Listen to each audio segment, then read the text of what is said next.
Good. No. It's a close proximity, right? Yeah.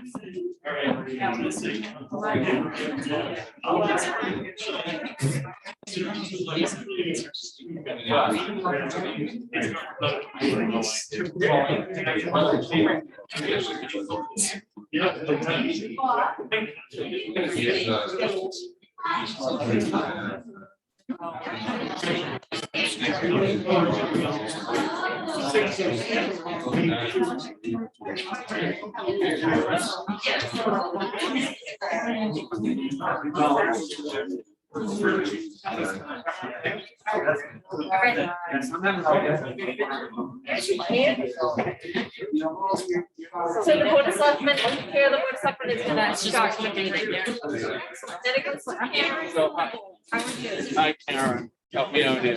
You're the consultant. You're gonna be doing all the pitches. I'm with you.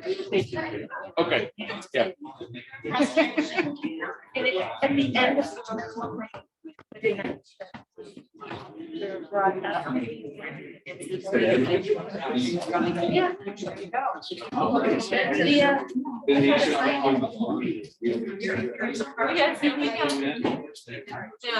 that's kind of for her. But I'll yeah.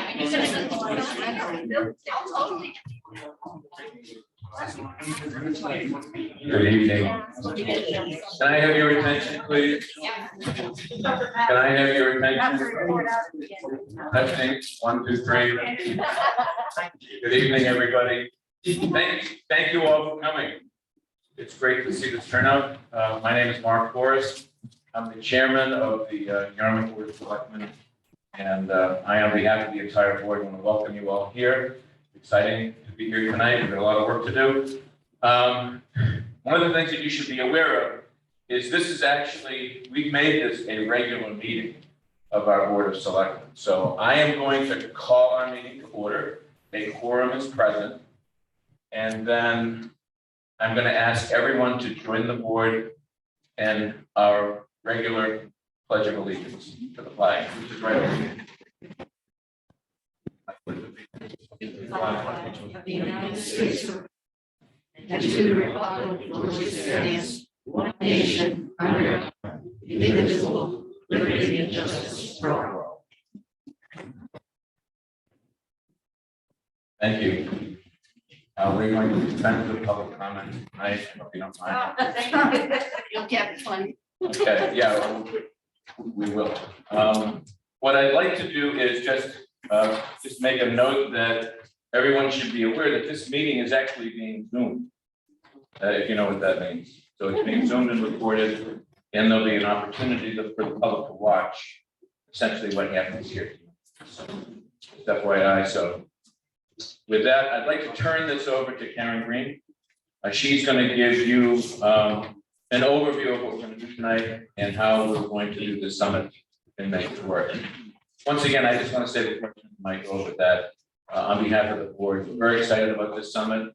One of the reasons why we wanted to organize this together is because over the past year, virtually almost every committee in our town, in their meetings and deliberations with the full board, have made it clear that this is a priority issue.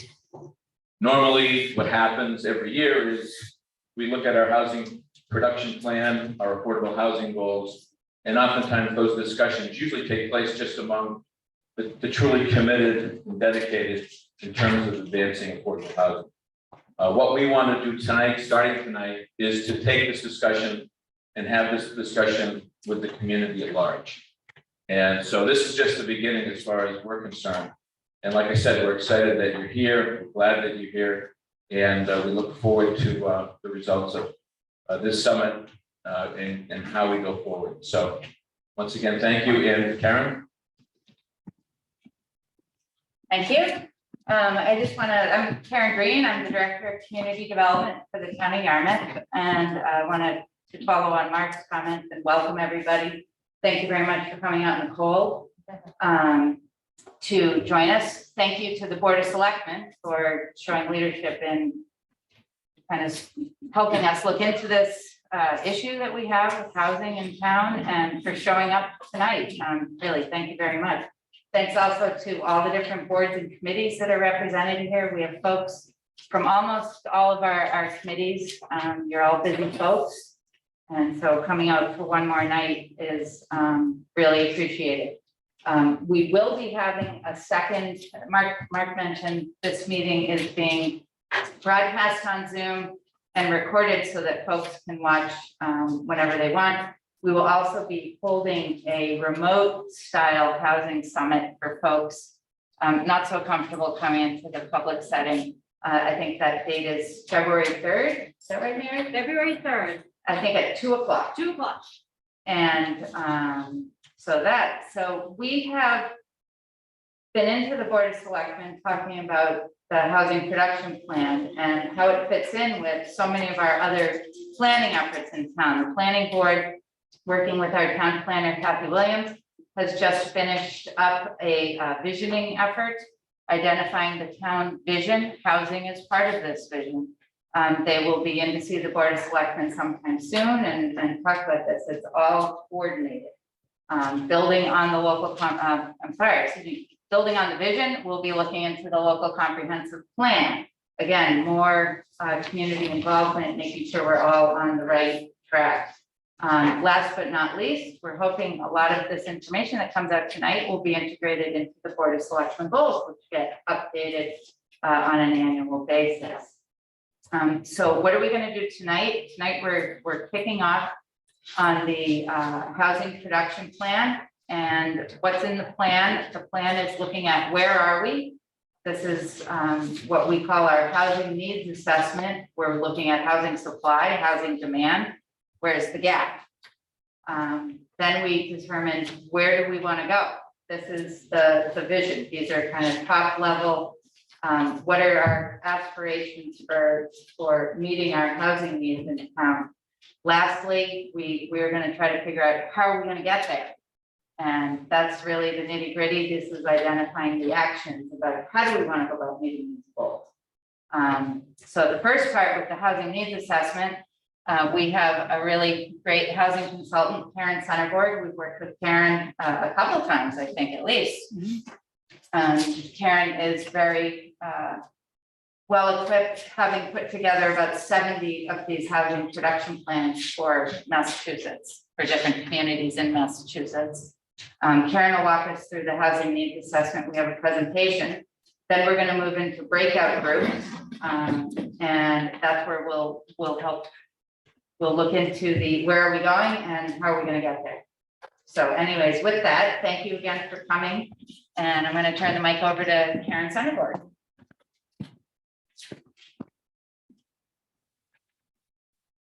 Thank you. Appreciate that. And thank you all for being here. Hearing from you is a big part of our work as we move forward in carrying this housing production plan. I was involved in the plans that we did in 2011 and 2016. And a lot of progress has really been made. And now we're focusing on the next few years. And so I am going to go through this presentation. It's basically the key takeaways from the comprehensive housing needs assessment. I try to distill the information to the greatest extent possible.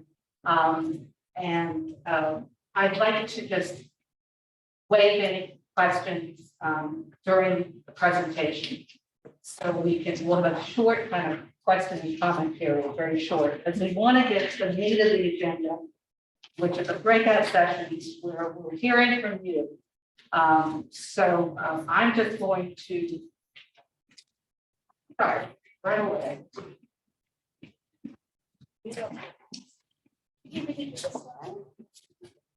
Oh, that would be great because and I'll take assistance wherever.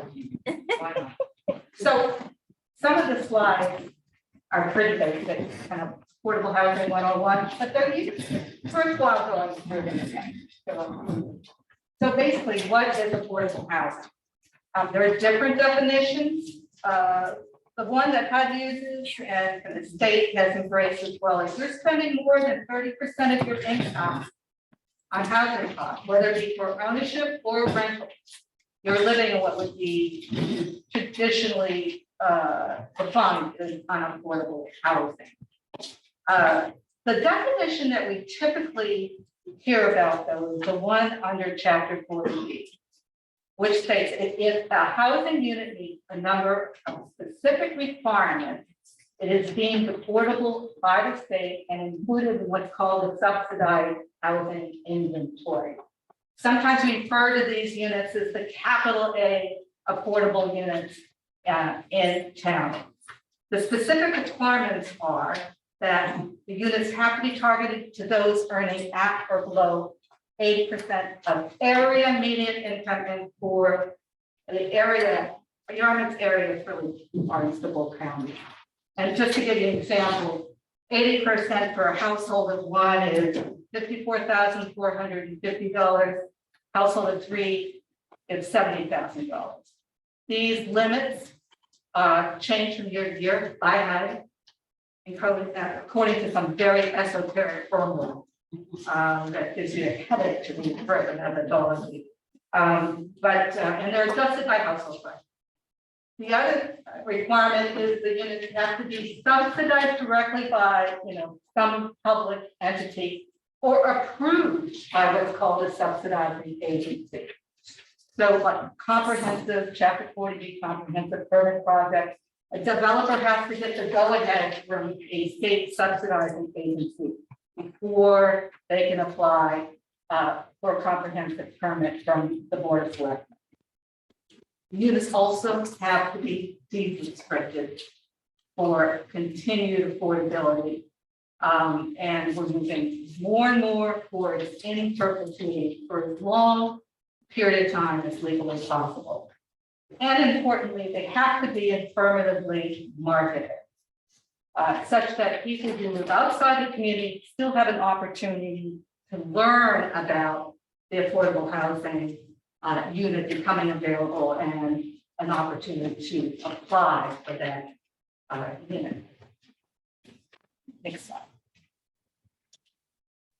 So what housing is affordable in Yarmouth? And now we're talking again about those capital A affordable units that are included in the subsidized housing inventory or meet annual housing production goals, and we'll talk a little bit about that momentarily.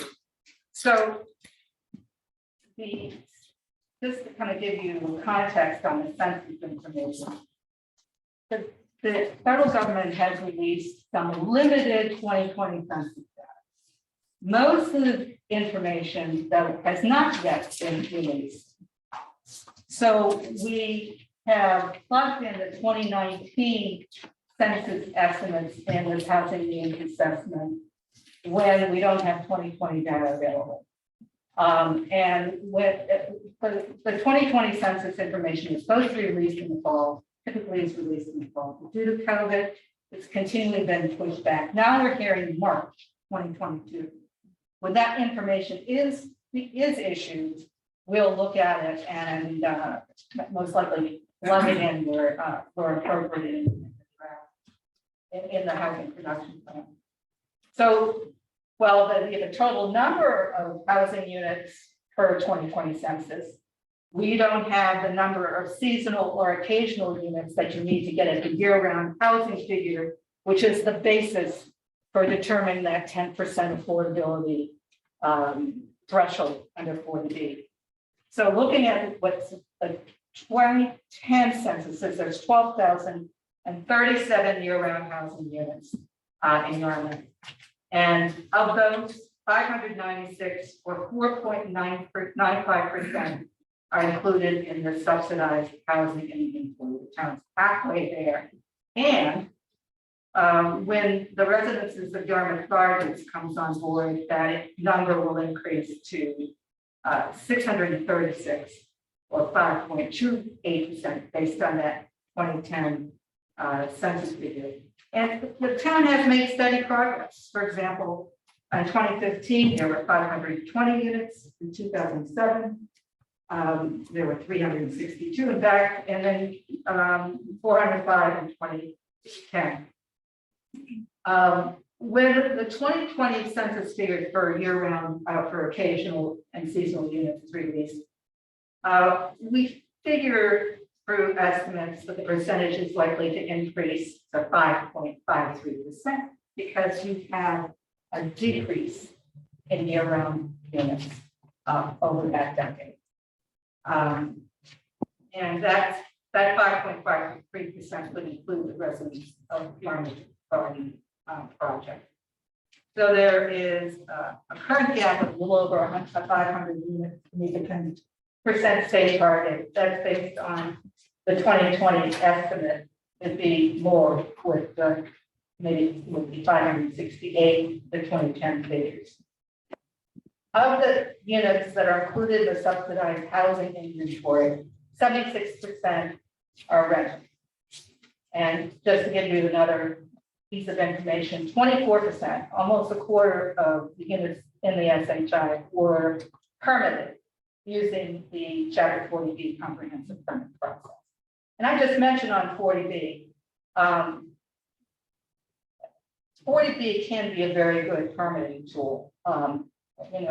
Communities don't like it because developers can waive local zoning for obvious reasons. But it can be a very good permitting tool. Even towns that are over the 10% are finding that the waivers under 40B often get them to a project that they would like to see in the community and wouldn't be eligible under current zoning. So what are here. I have this in the wrong. So we talked about Yarmouth being halfway there. This shows a comparison of other communities. And okay. Can you show me that? Oh, I lost that. All right, so Orleans is high at 10%, and Wellesley is low at 2.5%. And it's been pointed out, if you look at the number of actual affordable units, Yarmouth is way up there. Might be kind of lower in the percentage, but 596 units was the third on the Cape in order of actually affordable housing production.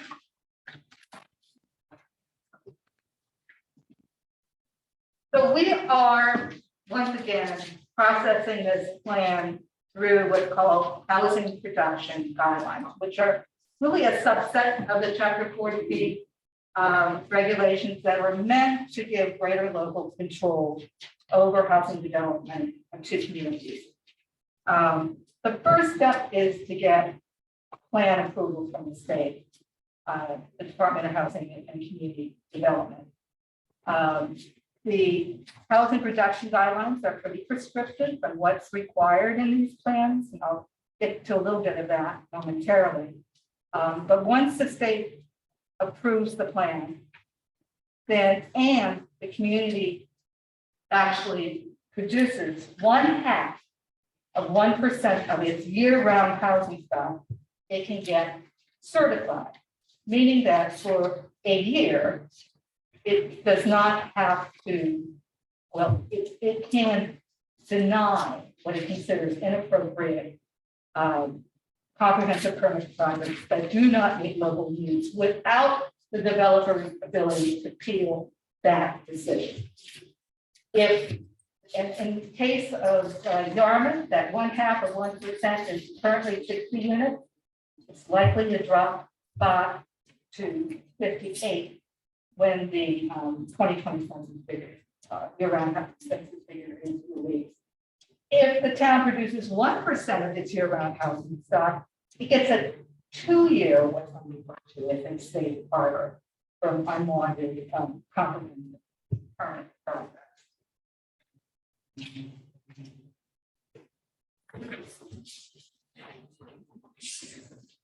So I mentioned that the state has requirements for what needs to be included in the housing production plan.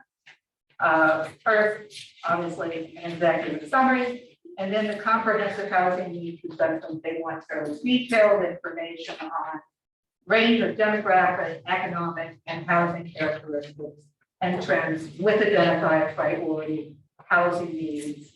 And that's what we're going to talk about tonight. We kind of drafted the first part of the housing production plan, this comprehensive needs assessment. They also asked communities to prepare a section that speaks to the challenges that it has in order in producing affordable housing. The state does acknowledge that producing affordable housing is not a slam dunk. It is a process that requires a lot of tenacity, resources, time, and so they want the communities to talk about what are the challenges and how the community might actually mitigate against some of those challenges through particular actions included in the plan or actions that the town is already in the process of going through. It also requires by calendar year annual production goals related to that 0.5% of the year-round housing stock for a 5-year period. The plan basically is a term for 5 years. And then we have a section on housing strategies, which we very much want to get your input on now.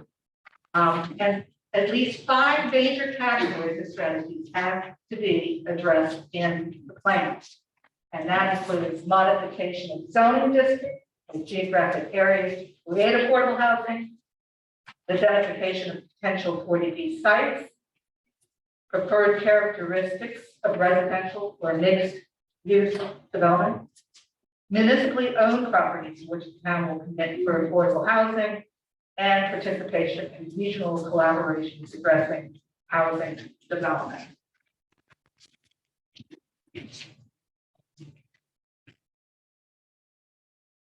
So, why prepare a housing production plan? And there are a number of real benefits to taking the time and the due diligence to prepare a plan. One is to document local, and I'd say regional housing characteristics and trends, the dynamic, and to really document priority housing needs. As I mentioned, through housing production, opportunity to better control the development and the production of affordable housing, to assist the Affordable Housing Trust, Community Housing Committee, Community Preservation Committee, for example, in making funding decisions. We're going to, in each strategy, have information on the resources that are required for implementation. Some more grant writing and other planning efforts that Karen mentioned, the important work that you're doing under the visiting plan and the local comprehensive plan, so we could be able to kind of have various plans reinforce each other. Provide information to non-residents, including developers, on housing needs and priorities in town. And ultimately, and most importantly, to address unmet local housing needs by producing affordable units in appropriate smart location. A real roadmap for the town's housing agenda over the next few years. So I'm just going to go over some of the key pieces from the housing needs assessment, looking first at demographic and economic trend.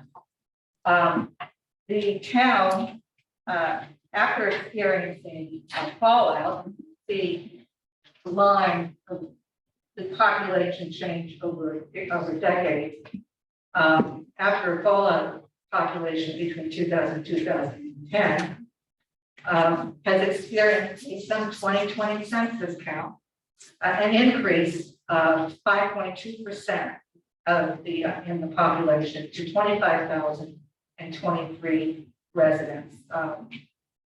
Just mentioned that 5.2% growth was a little bit less, still significant, noteworthy for certain. The statewide growth was 7.4%. I also mentioned that all projections for future populations suggests that the population by 2030 is going to be less than $25,000 people. It'll be interesting to see if there's another fallout, but most of them are also talking about a decrease in 2020. So it looks like they have all underestimated actual growth in town. Probably a familiar trend for you folks, and not surprising, is the loss of younger residents and gains in older ones. Just to give you an example, based on 2020 census in this case, those under 18 included 14.3% of the population compared to 15.8% in 2010. Additionally, school enrollments in 2001 school year, the number of students enrolled in the Yarmouth Dennis School district was 4,417. By 2021, that's decreased to 2,739. In regards to those on the other end of the age range, 65 and over, and the is 2019 estimates in this case. Almost a third were in this age range, up somewhat from 29.4% in 2010. So there's some growth there. And that growth, that aging of the population is also reflected in the median age, from 51.4 years to 53.8 years between 2010 and 2019. There have been, interestingly, fluctuations in household types sizes. I'll give you an example. In family household comprised 63% of all households in 2019. And that's up from 57.7% in 2010. But that was down from 65% in 1990. And fluctuations in average household size have also occurred over the decades. Significantly increasing minority population. In 2000, those claiming minority representation comprised 4.7% of all residents, and that's increased to 18.8%, and this is based on 2020 census.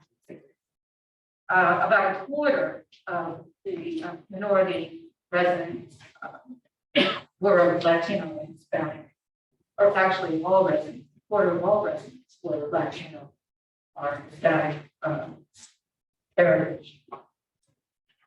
Rising at relatively lower income levels compared to some other communities on the Cape. The median household income, this is began based on 2019 census figures, was $63,432. To just give you a comparison, the county is 74,336, the state was 81,215. This is all pre-COVID. About 14% of households had incomes of less than $25,000, and that's down from almost 20% in 2010.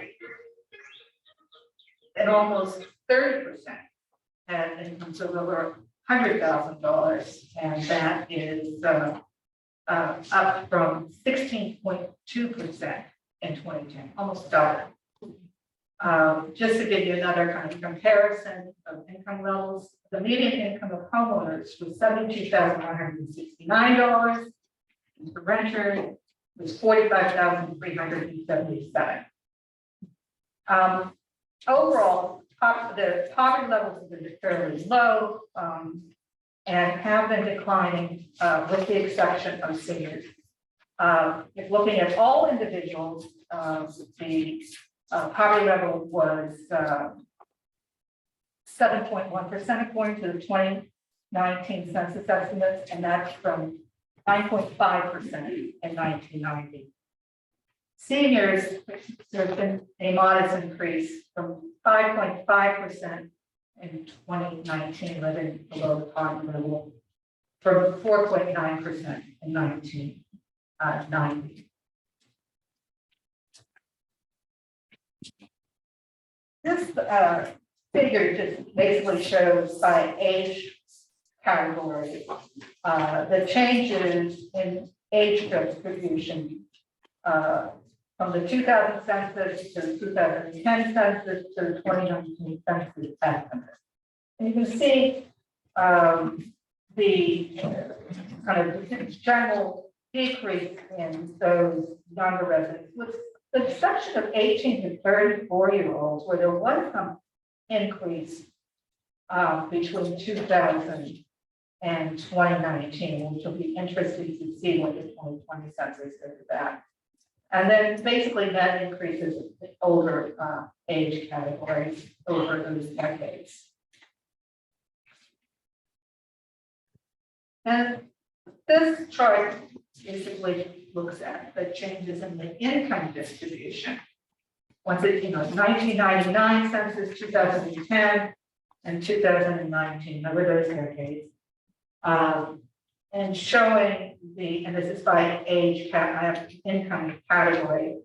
The further to the left, less than $15,000, over to the right, more than $150,000. And you see the general downward slope of those numbers in the lower income categories, increase in the upper income categories. Is that household income or individual income? Household income. Thank you.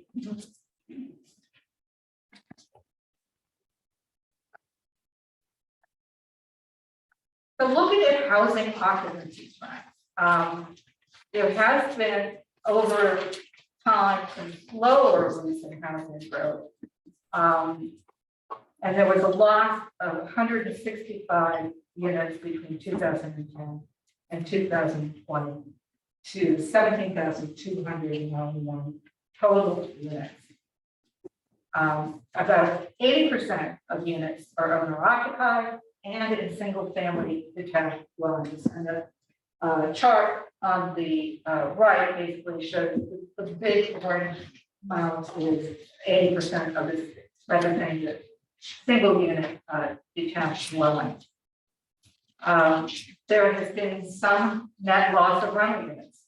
Between 1990 and 2019, there was a net loss of 400 rental units. So there has been kind of over time some increase in owner occupancy from 73% 1990 to 80%, and some loss of rental units from 26.9% in 1990 to 20.7% in 2019. There has also been an increase in seasonal unit or second homes to 33% of all units from 29.7% in 1990. And talking to the realtors, clearly the second home market is the major driving force in housing demand. Homeowner vacancy rate was very low at 1.7%. The rental vacancy rate 8.9%. This is once again a 2019 census. Given COVID, given kind of recent trends, few listings likely that both are close to zero at this point. And when COVID really did precipitate a greater imbalance of supply and demand, and it's driven up prices. As one local realtor said, some people crushed the housing markets, and others were crushed by it. Talking about multiple offers, no contingencies, all cash, crazy prices. Certainly, there has been COVID, people looking to behave as a safer retreat from a pandemic, where people can work remotely. Interest rates have been low. So the inventory of available housing has really been decimated, and prices have climbed correspondingly. So just to get that chart on the right shows the top line are changes in the median single family home price from 1990 to 2019, with the bottom line is a change in income level, and you can see the widening affordability gaps right there. If you projected that median single-family home price further out to 2020 and 2021, you would get to 370,000 and then $440,000, and that's at 40,000 is at the bottom of 2021. Just recently checked, and it's gone up to $450,000 as of November. And rental costs are high too. The 2019 census estimates identify a gross rent of $1,396 per month. But 14% of all rentals in Yarmouth are subsidized. And so they would be claiming those subsidized rents. So that $1,400 a year really makes the housing stock look a lot more affordable than it actually is. That, you know, looking at listings, and there are limited listings. I remember in the previous plans, there would be a ton of them. We had really good database on the market prices. There are a few listings, and what we could gain from realtors and from what listings are there, is you're talking about market rents of at least $2,200. And implementing even the $1,400 rent, assuming you're not spending more than 30% of your income on housing costs, and assuming a utility allowance, you're still talking about an income of about $64,000 before that median rent, and which is close to the median rent for the town as a whole, and much higher than the median rent for renters of $45,000. Affordability gaps are widening to record levels. And we're talking about the difference between a median price house and what a median income earning household can afford. If you're looking at 80% financing, the people getting to come up with that 20% down payment plus closing costs, they're not affordability gap of about $128,000. It increases to $167,000 if you're looking at 95% financing. And we're also talking about a significant affordability gaps for rentals of $1,000. And not surprisingly, as prices continue rising, people are spending more than they should on those costs, considered a cost burden. They're spending more than 30% of their income, so cost burden. If they're spending more than half their income on costs, they're considered severely cost burden. At least 35% of households have cost burden. 13% with severe cost burdens. And if you're looking only at those households with incomes at or below 80% of their median income, 63% had cost burdens, and 29% had severe cost burdens. And if you're looking only at renters, 29% of all renter households were severely cost burdened, most with incomes at or below 50% of area median income, certainly a target for future affordable housing development. I should, just mention that when we look at objective data, and there is some affordability remaining in the private housing market. It's eroding. There is some. Obviously, some of the units would need some TLC, and they're probably small. Not great location. Nevertheless, there is still some private housing stock that remains relatively affordable. And the next slide, changes in median house prices. So we looked at median single-family house price in 2006, before the recession, and we looked at 2015 after the recession, and then as of August 2021. And you see that this starts for Barnstable, Brewster, Dennis, Falmouth, Harwich, Sandwich, Yarmouth, and then the county as a whole. And you see that from 2006, which was the height of the market, pretty much for most communities before the recession. And you see in 2015 that none of the communities had really caught up to pre-recession. And then you see the big spikes after that to 2021. Really, there has been the escalating housing prices are very clear in this chart for all communities. Then we get to priority housing needs. We have, like the previous plans, identified year-round rental housing as the top, particularly for the communities most vulnerable. But also, I mean, there are other real indicators of need. The Housing Authority has thousands of people on the wait list. The residents at Yarmouth Gardens, they held a recent marketing effort and lottery. They had 660 applications, and of those, 515 were eligible for participation in the lottery. We also understand from the information, census information, that there has been a loss of rental units over time. So make up for some of that loss and further diversify the housing stock. Additionally, most of the state subsidies are for rental housing development with a preference for family rentals in particular. And in the case of the SHI, all units in a Chapter 40B rental development count for the inclusion in the SHI. Oh, you can't hear? I'm gonna keep this up, right? Yeah. All right. Thank you for letting me know. I get lazy.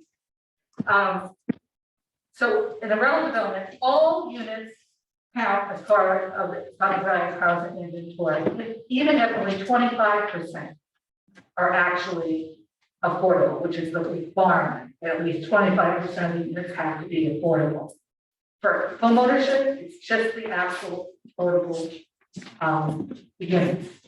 The other thing for rentals is that some units turn over more over time, and so they're more beneficiary over time. And we provide in the plan, some other examples where the town really with benefits from focusing on rental housing development.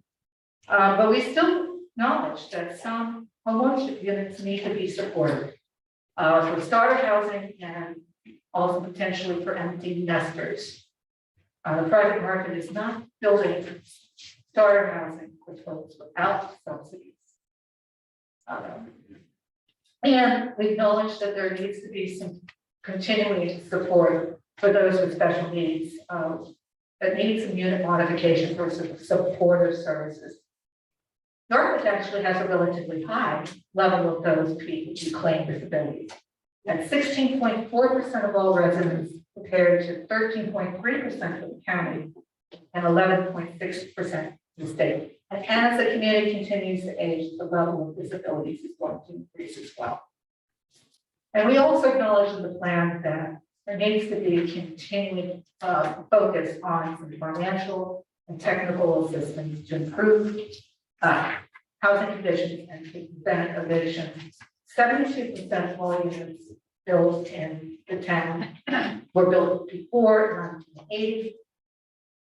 And some now, but for maintenance needs, there's the issue of lead-based paint hazards for children as well.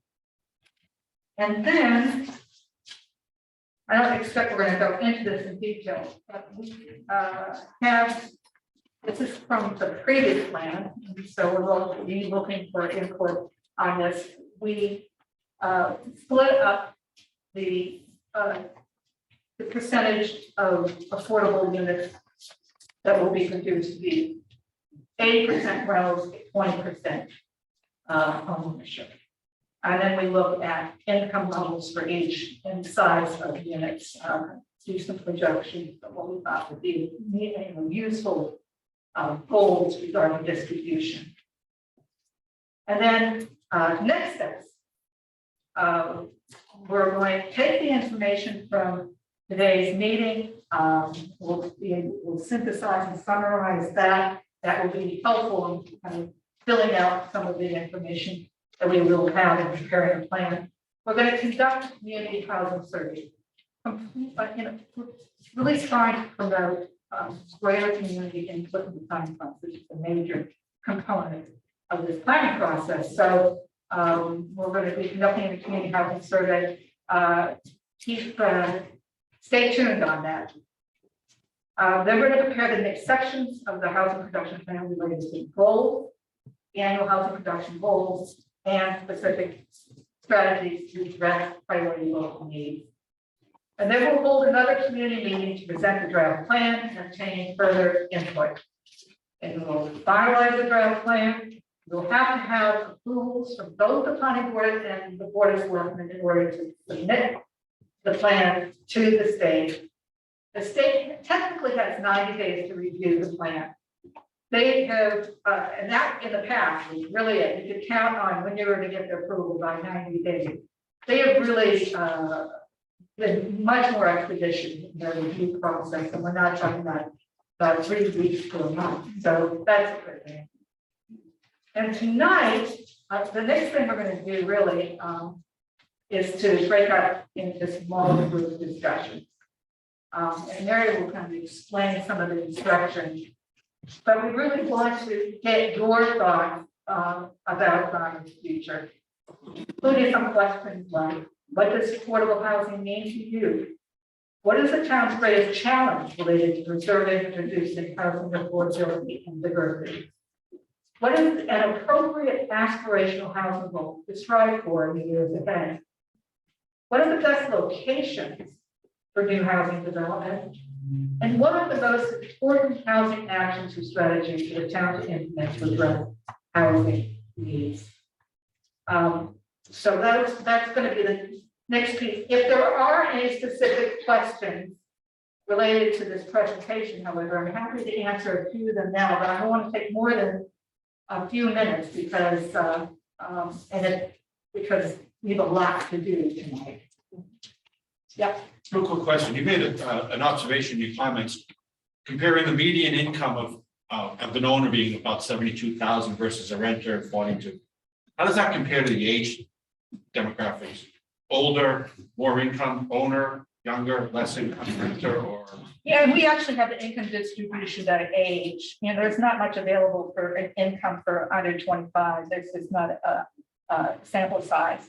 Obviously, are lower for older folks who are on fixed incomes, and then they're higher for actual workers. And you know what? I'll show you those numbers. I have it in the plan.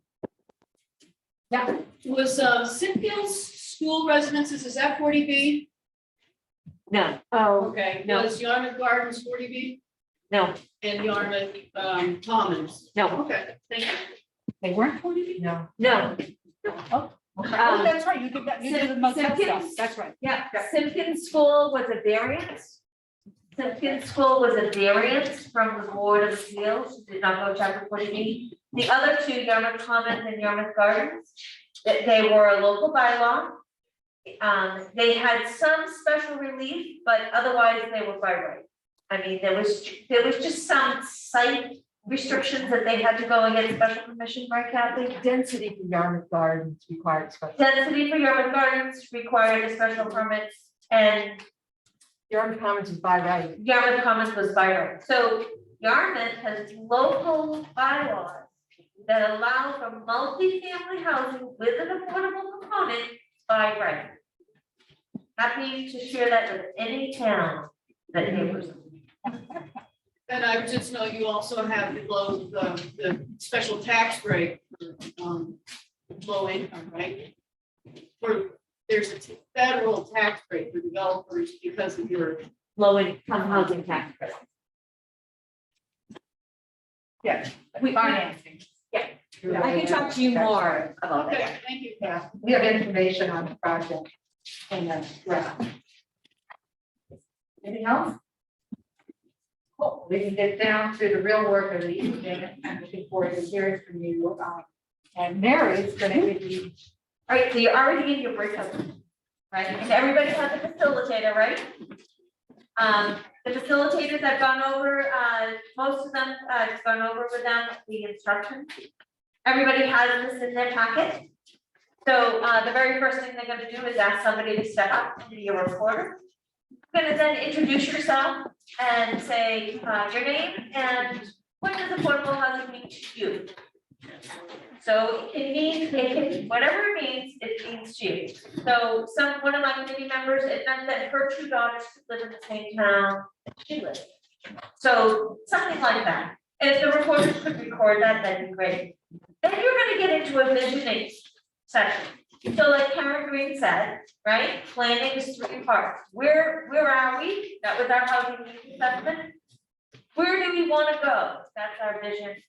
And how do we get there is our action, right? So you have 3 questions that you're gonna go around, your facilitator is gonna go around the table. The facilitator is gonna participate also and answer those 3 questions. Then you get into the action steps. What actions can the town, this community take to reach that vision? And you're gonna each come up with 2 action steps, and then you're gonna go into an activity where you're gonna prioritize them. So, if the recorder could they can use this easels on every table to go up and grab an easel. You can use those for the whole thing, but at minimum, we want you to put your action steps in order of priority for your presentation. Your facilitator has a little plastic bag with stickies.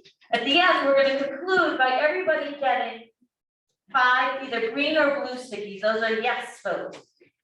Okay, and you're going to go off individually and go and look at all these. You've already had your presentations. You're going to go and see the actions, the proposed actions, and vote on what are the 5 best.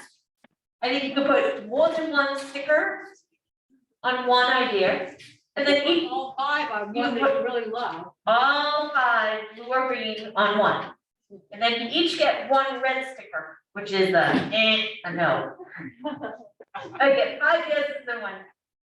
And Karen's gonna be available. She's gonna come around and help anybody who has any questions during this. So everybody grab an easel and let's get going. Get a full. Okay, it's nice to meet you in person. Saw you on the video, that was it.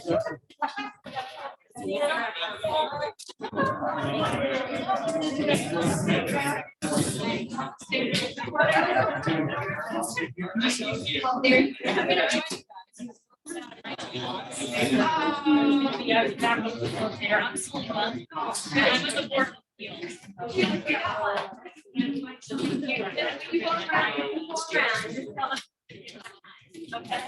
I don't know who wants to be the chair.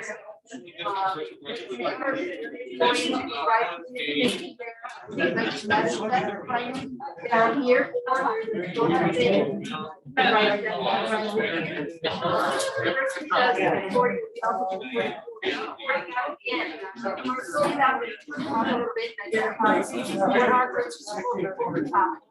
We're not should like, so Bear was talking about just write this down. So I don't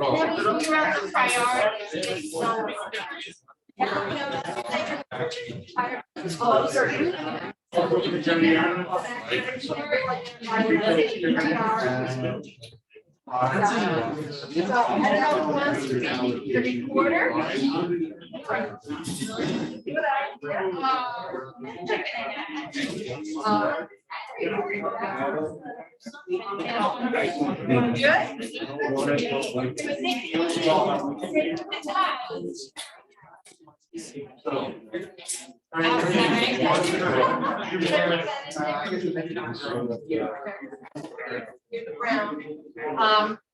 That's good.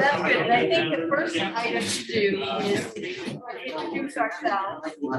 And also identify, as Mary said, restate what affordable housing is to each of us.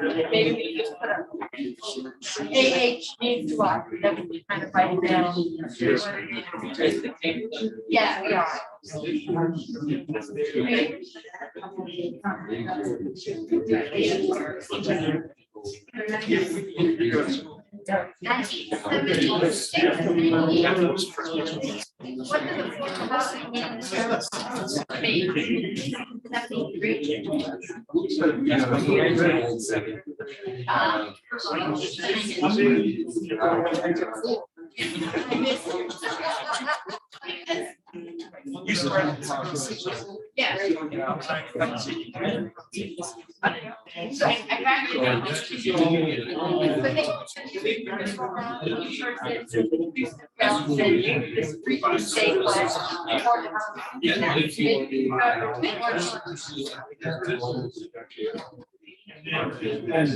affordable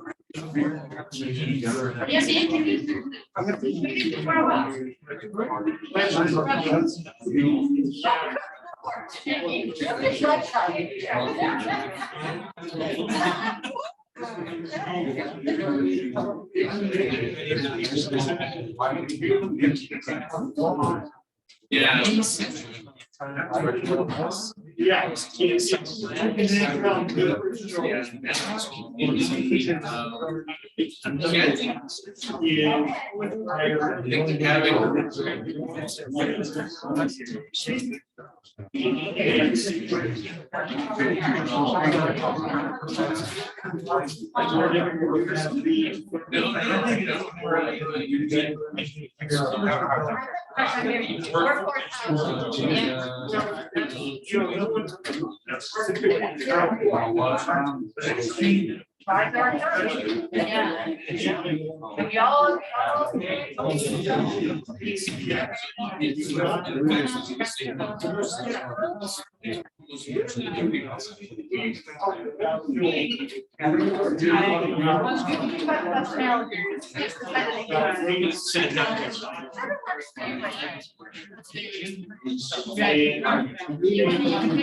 I started in January, more than very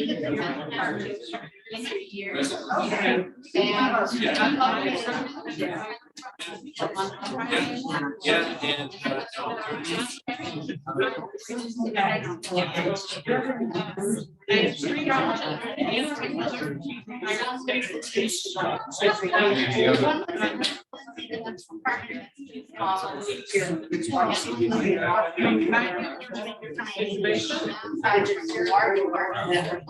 The amount there is. So they both take more rent than the outright. One of my friends started. So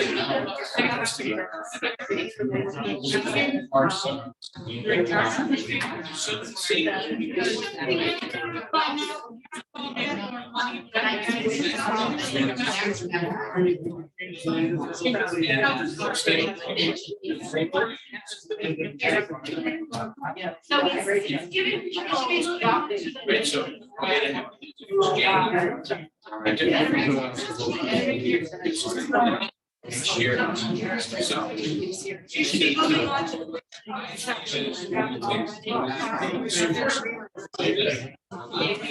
It's easy.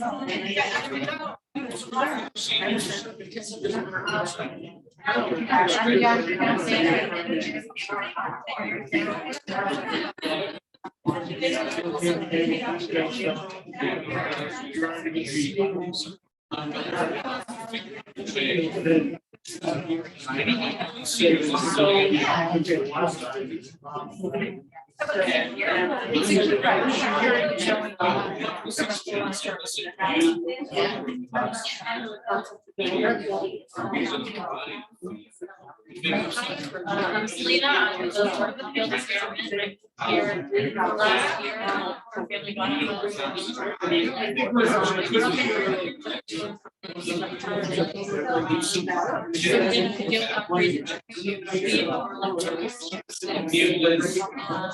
So housing community is supporting our work everyone.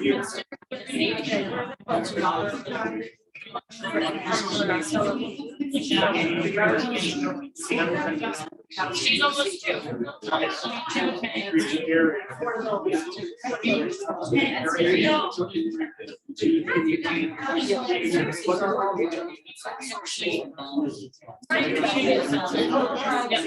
Downstairs.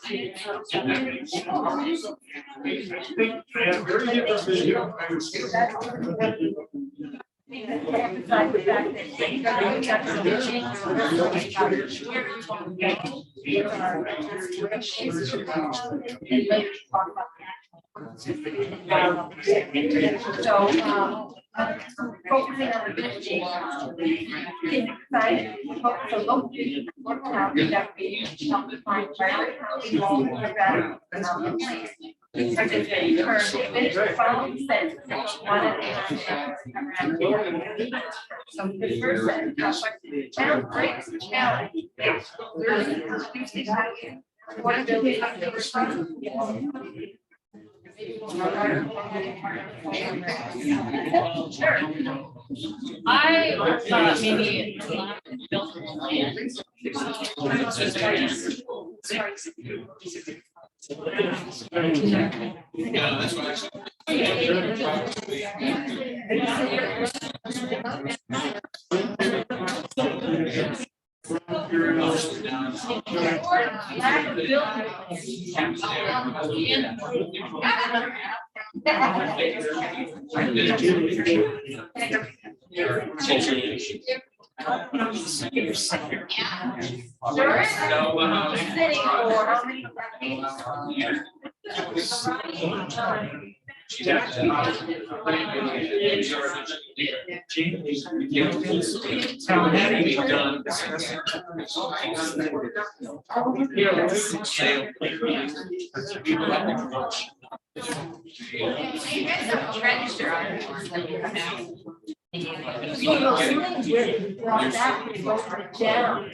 Oh, we're going back to people like. Yeah, don't leave. Never leave.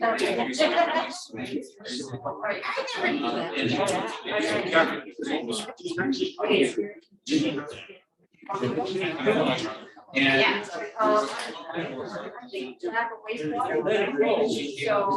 we have water infrastructure.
That's the same concept as being built out.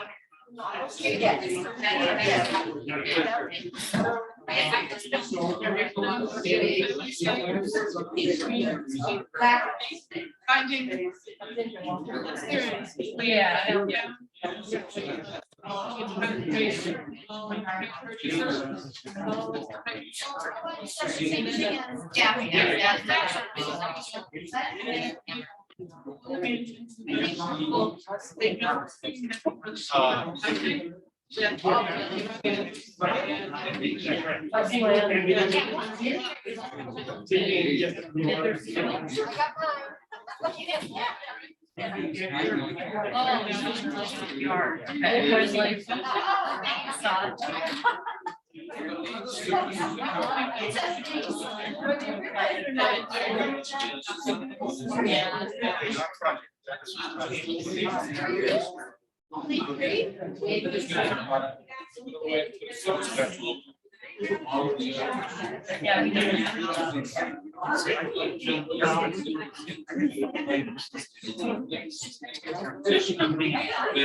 So that's a challenge.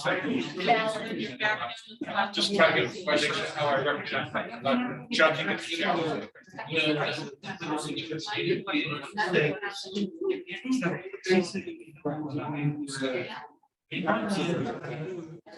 There should be.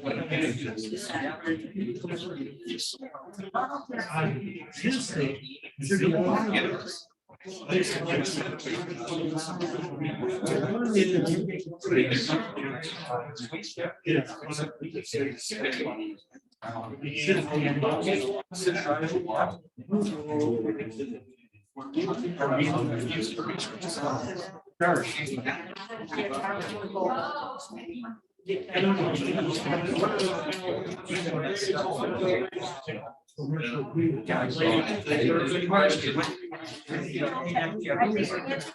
next question is, how old?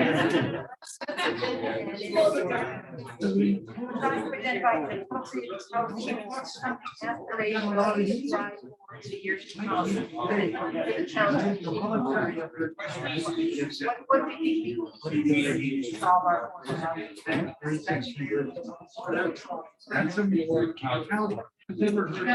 I was thinking, just ways to bring in more young families, right? Have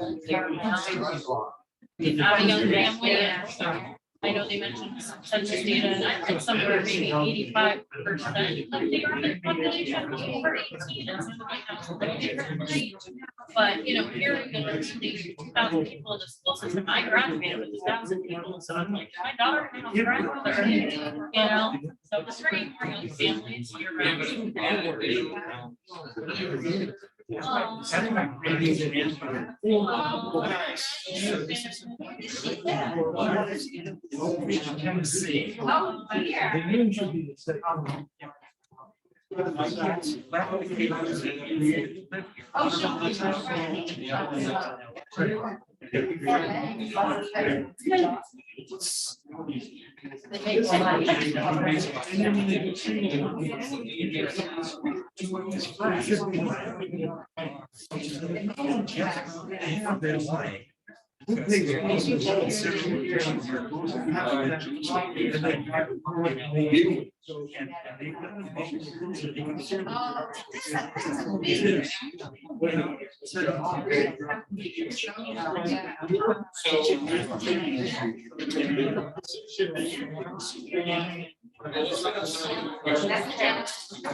What's our greatest challenge?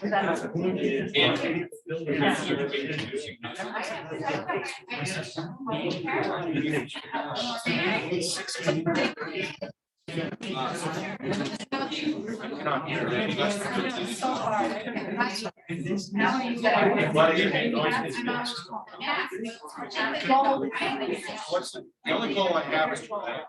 Yeah.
All right, can we go back to the,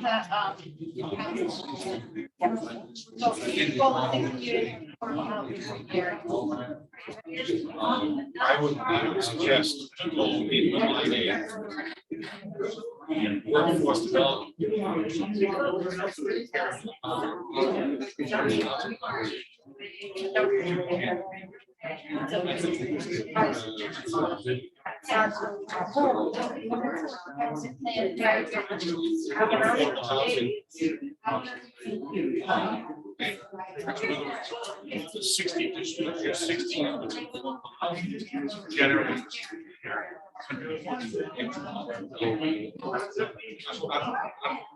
Just use this. that's what it works. Oh, okay.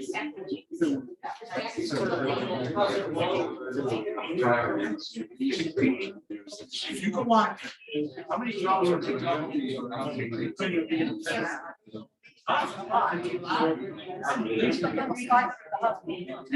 it's 600 jobs. Yes. 600 jobs.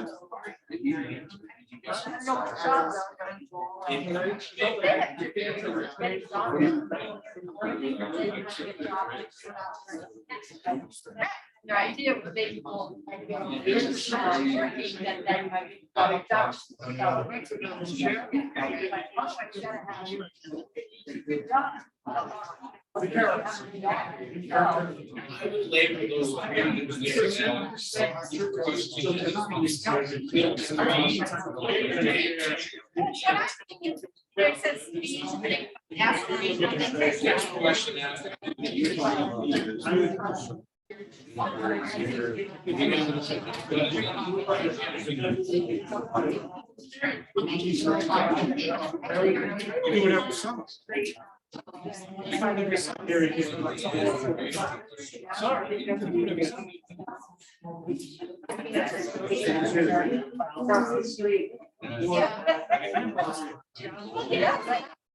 it's very unpleasant.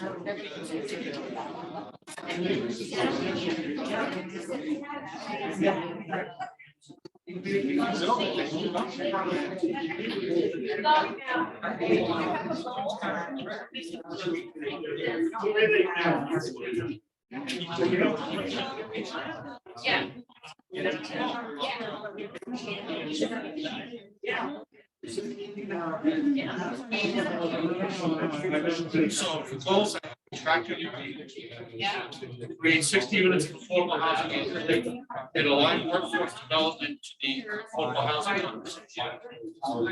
Yeah, that's been part of the exercise.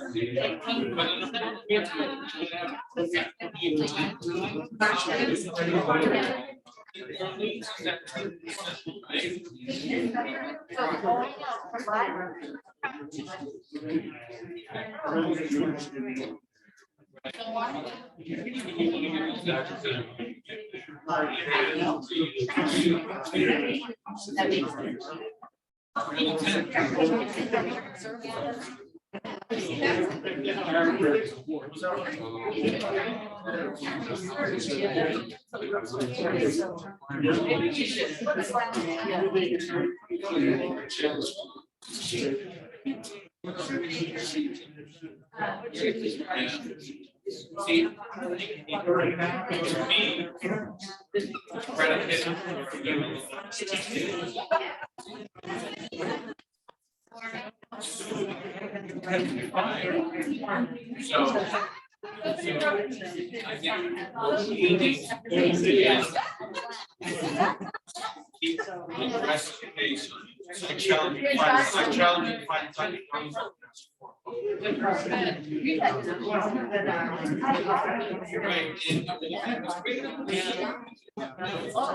Is that just?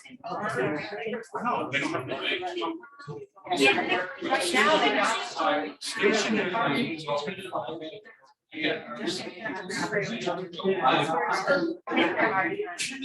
Gotta get out of line. Gotta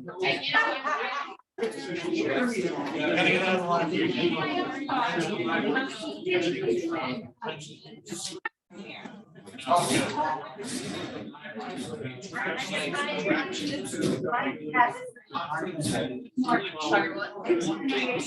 West Yarmouth, right off the line, and you get her. Keep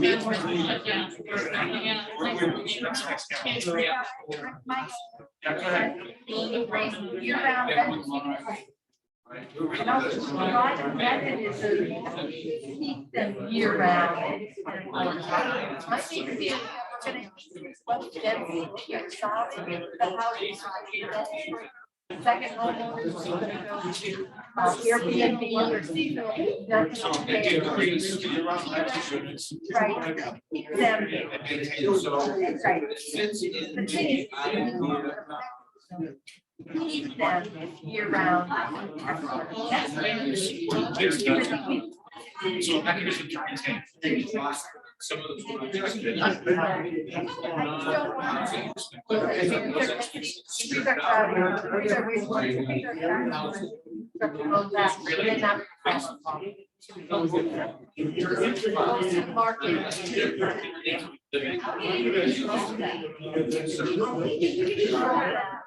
And zoning in order to allow higher density.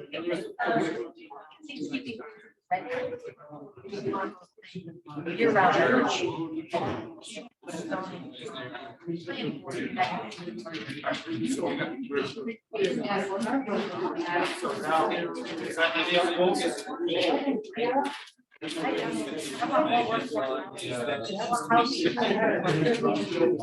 Okay, so that's when I talk about alignment of workforce development.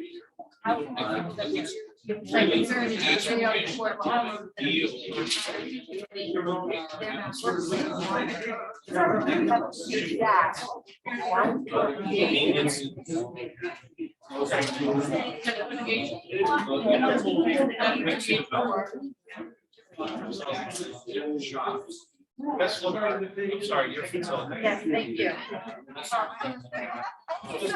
Watch the clock. Best location. Development, food, and then I think we also have some maps that were around.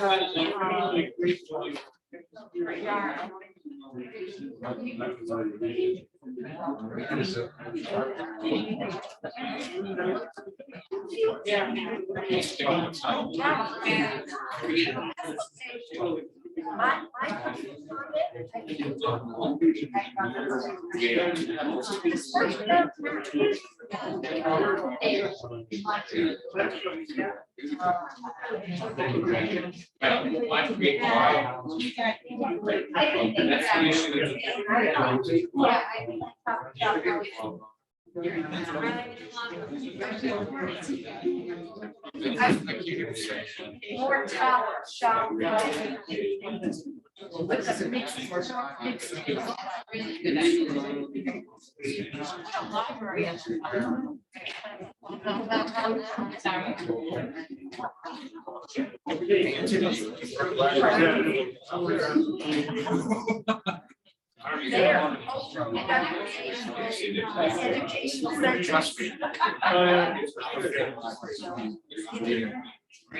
I used to call my day job and call it every Friday. That's the largest city.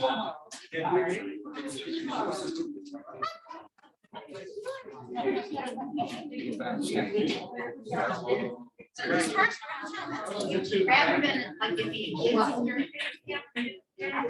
Some of this came out of the larger.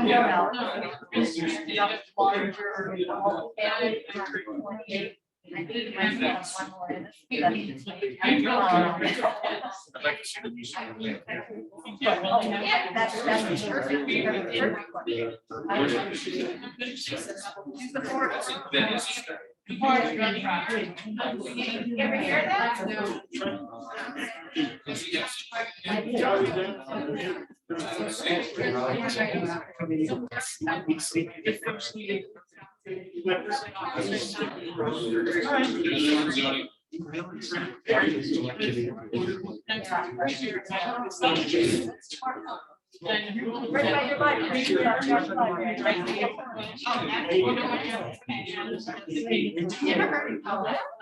We should be starting to wrap up the visioning question and moving on to action. So we'll give you a sense of time.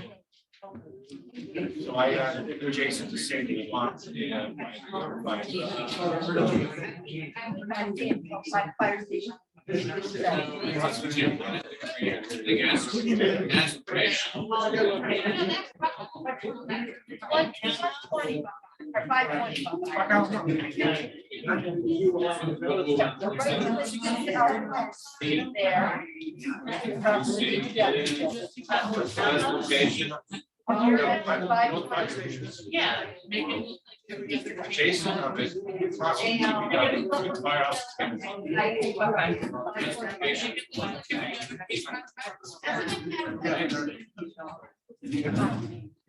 So did Yarmouth Gardens. Let's see.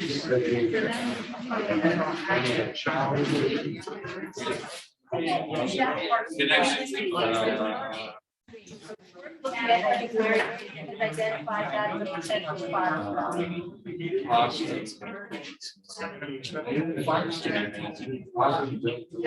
Fire station, yeah, where there's no there.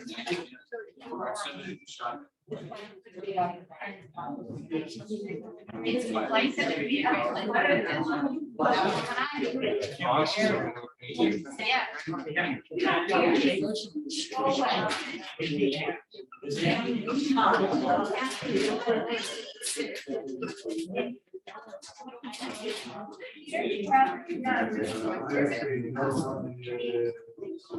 So that's gonna be something.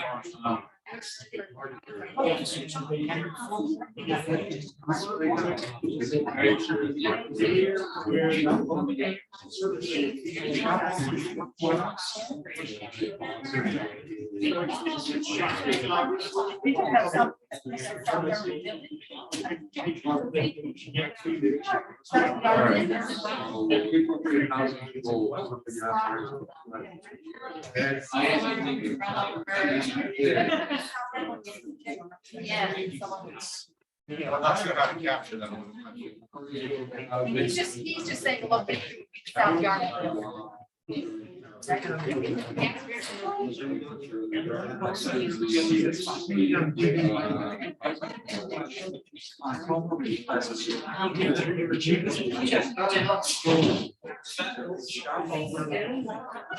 Best location.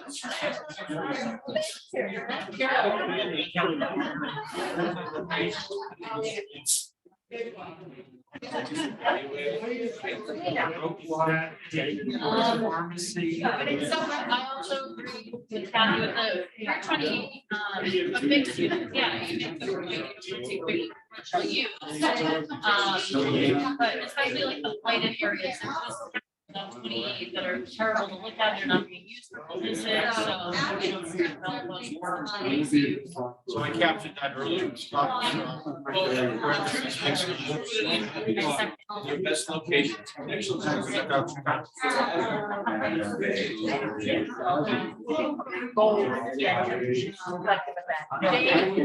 Great Island.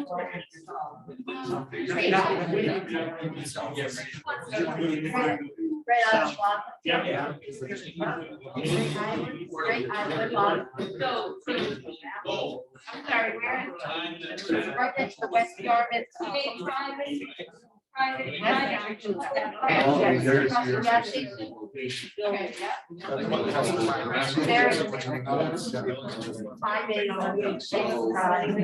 Very good. Work on that when you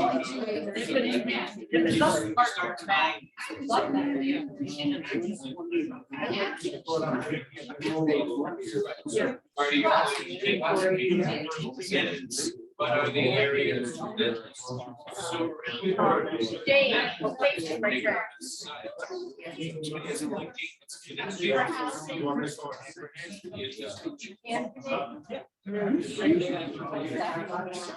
Actually, Yeah, Article 97, so in order to change that. Wire action.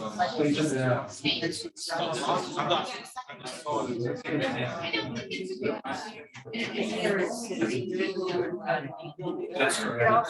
Yeah.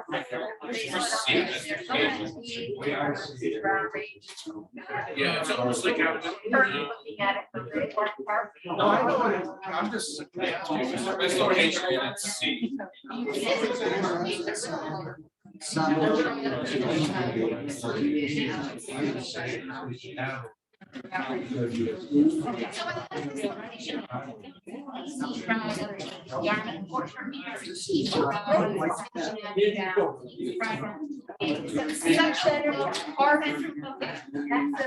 Yeah, our shopping. Access to the rail trail. Yeah, rail trail. Okay, that's it. So this turn, take 32. I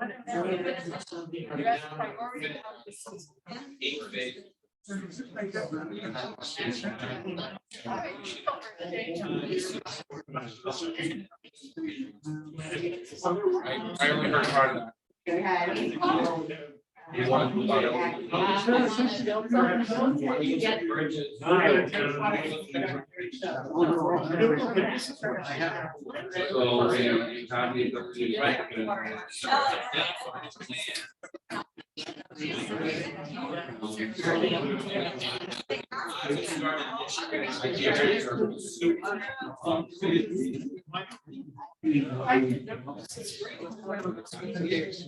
Wastewater. I'll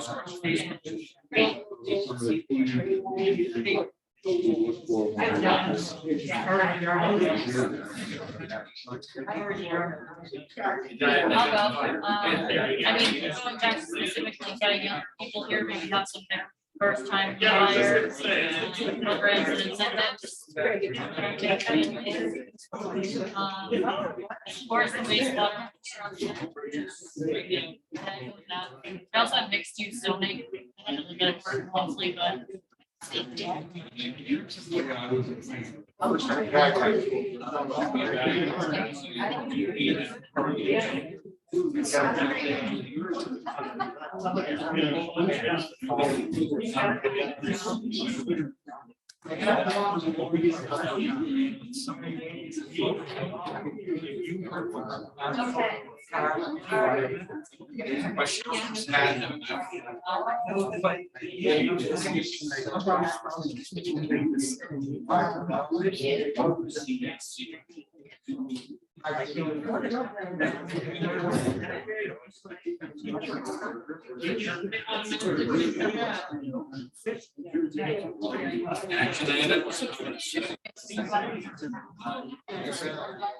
Mine was 13. Thank you. I think before the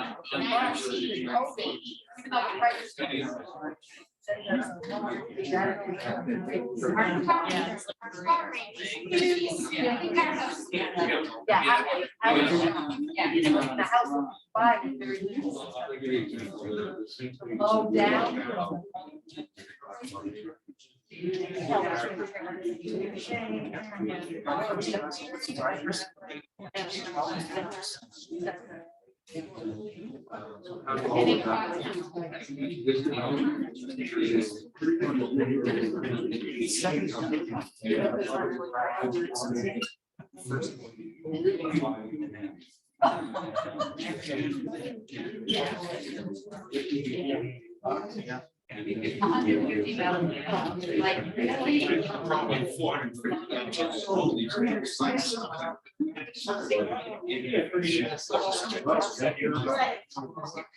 Yeah. So what do we have?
All right.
There were a lot of barriers.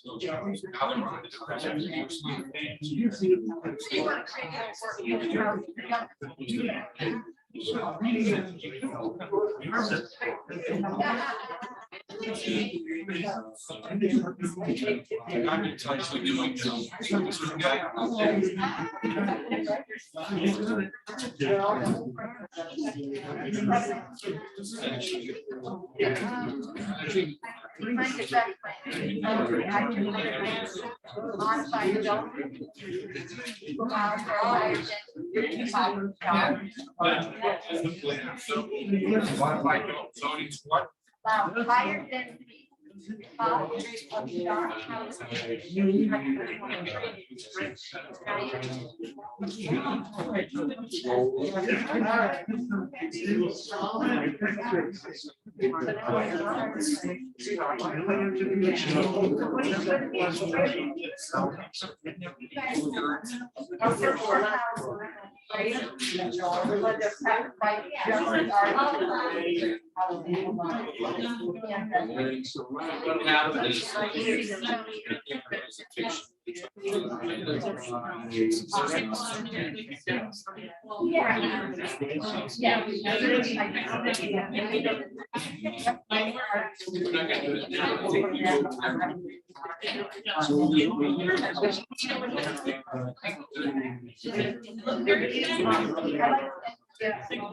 That's like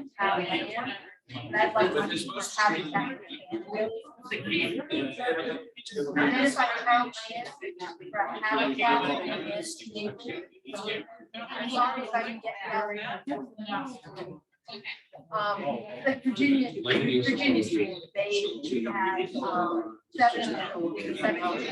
It's great job. But you use the neighborhood, the size of the actual.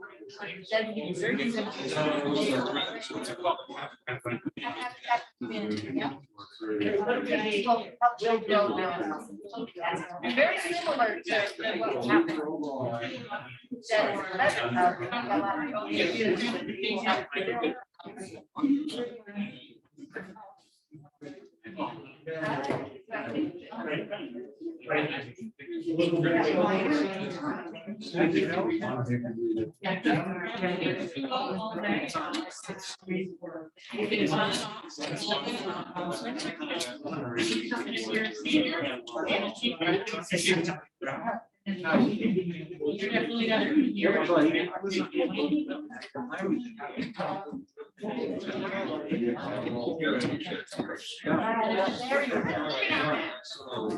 Excuse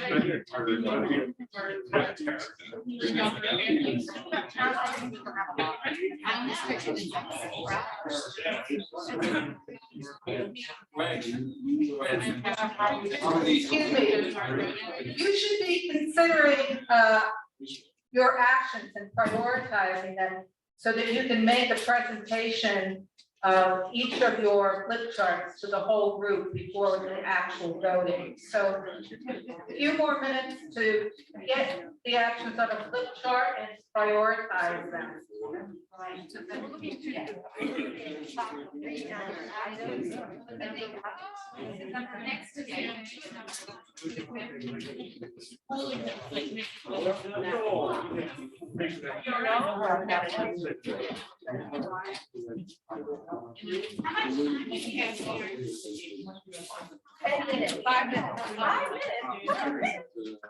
I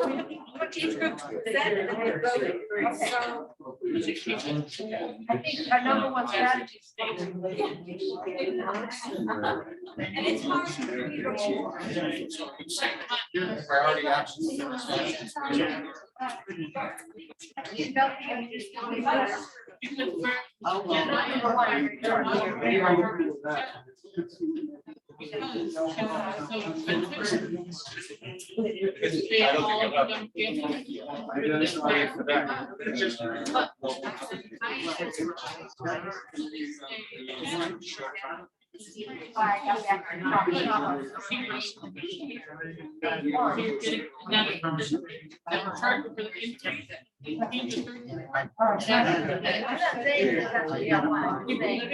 That's where I'm at.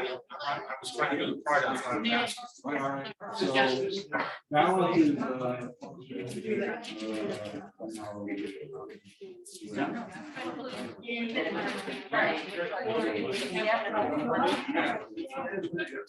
So where are we?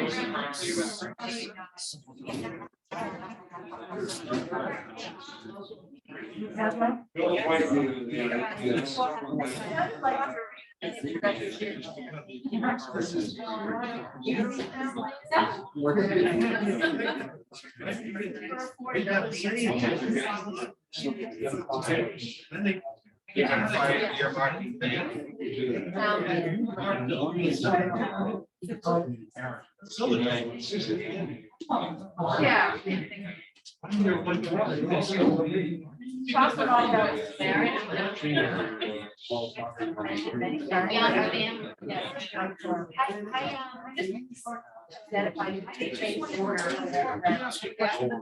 So the building.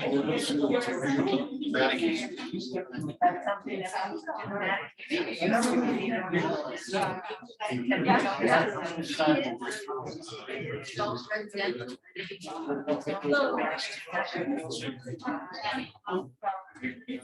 They're not gonna be super.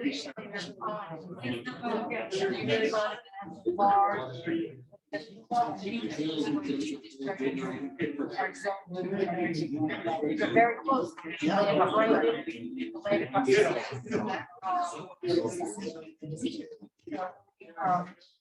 And more workforce allocation.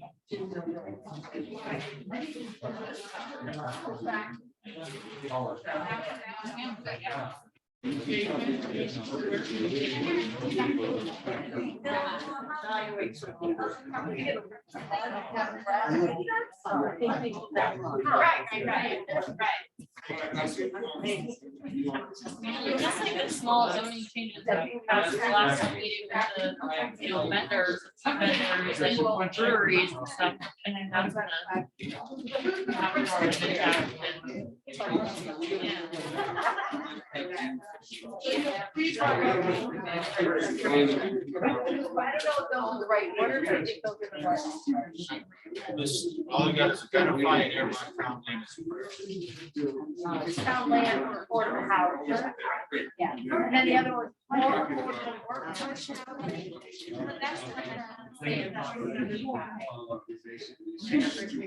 Yeah. It's about more affordable workforce.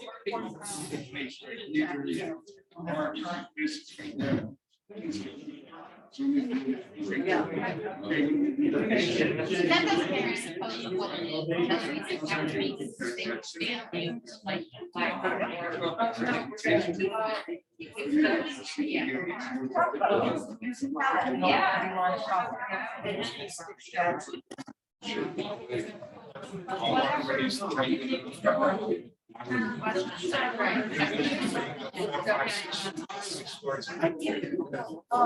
Right now, instead of only now. More, yeah.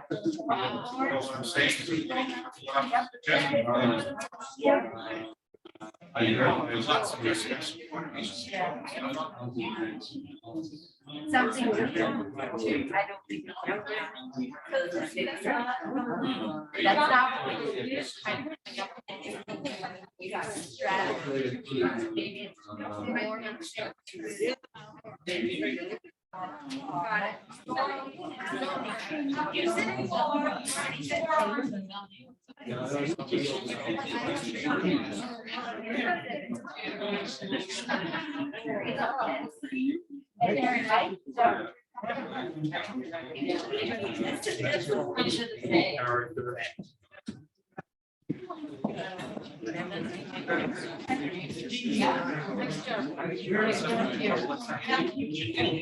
So I think we're ready to begin presentations. We're just going to go from table to tables. And someone from each table to present the priority action, just list them. And after that, we'll tell you the next step. So why don't we start with, can we start with this group here? Are you done? No, we'll start over here. Richard, why don't you start and just go through what your group has come up with? Oh, yeah.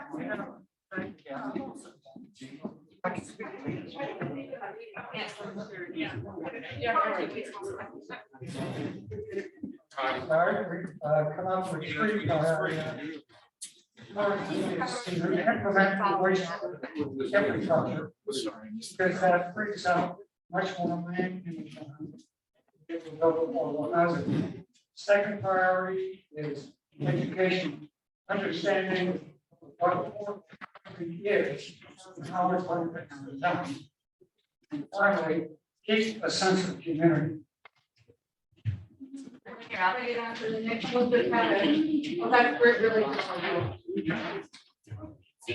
One hand. Who is the speaker for this group? Oh. I thought you were. Here we go. Next one.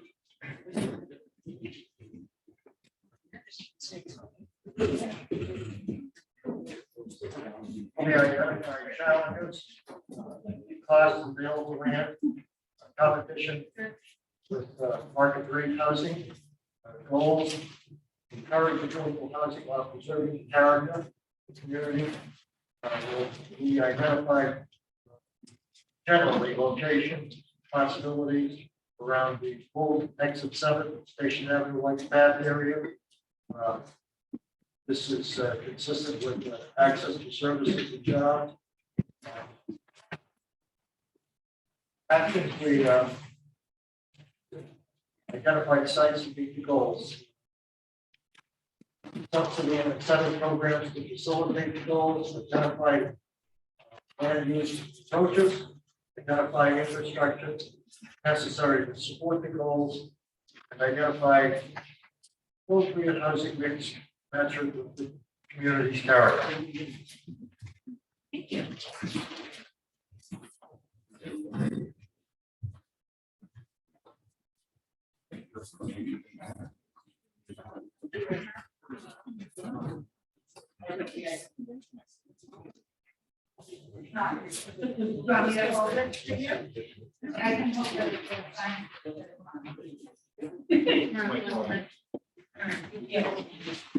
We have a policy here.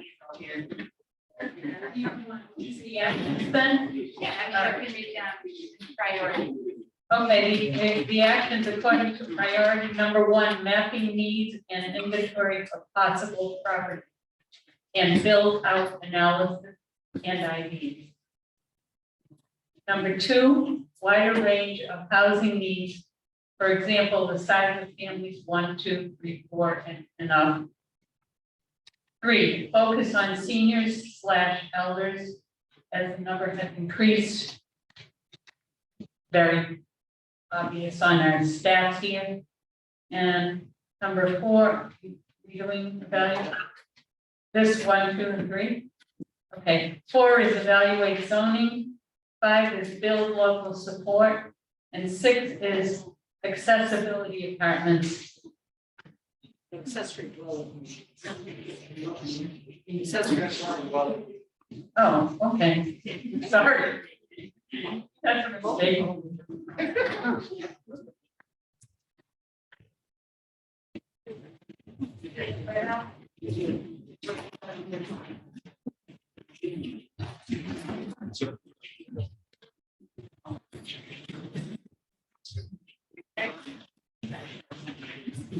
Our first action, first action we did was to have a better integration of the special housing with the overall economic development. It seems to be, that housing seems to be discussed in isolation and not viewed as an asset, for the people. Every industrial portfolio has real estate. And too often real estate gets isolated in discussion, and it really shouldn't be. It has to be better integrated into the economic discussion of the town. Engagement with associations, not just special interest groups. Everyone needs to be part of the discussion, not just the special interest groups. The housing advocates, I wish neighborhood associations had the advocates of the housing community. Especially here. And then one of the lessons we learned from COVID was act like a community. From that community, from that COVID lesson, we realized that we're all united in one common, if nothing else, one common thing. We want to learn how all of this fits together. How does it fit into the discussion that we have? Who needs what, when do they need it? And most importantly, in the future, what infrastructure is going to be needed in this town, financial as well as fiscal, to support these housing initiatives. Wastewater is coming, and we also have climate change. And we have to integrate all of those into the discussion of housing to make it all work together. So we started out really by broadening the discussion of housing into not just sort of a Wednesday and Tuesday like an action plan. We said, look, what's housing need to be? It is an economic asset that cannot be discussed in isolation. It's got to be discussed as part of a piece of the town. And I think we'll all benefit from do that. And one thing we have on here is we're very beginning. There's all sorts of housing. There's simple, there's condos, apartments, summer rentals, short-term rentals, seasonal housing for employees. For the person living in my neighborhood, they get all that confused. They think it's all sort of lumped together with people living in subsidized housing, and that's not the case. So we need to do a better job of educating. That's why engaging with associations is very important. And connecting with generations, making sure that people understand that they have a stake in housing, and we prioritize housing for seniors. We've got seniors out there here, they pay their taxes, they're good citizens, they're not any wild parties. We don't prioritize housing for seniors first, and from the needs, that drives design, that drives location and design. And so it also ultimately, so that's really all.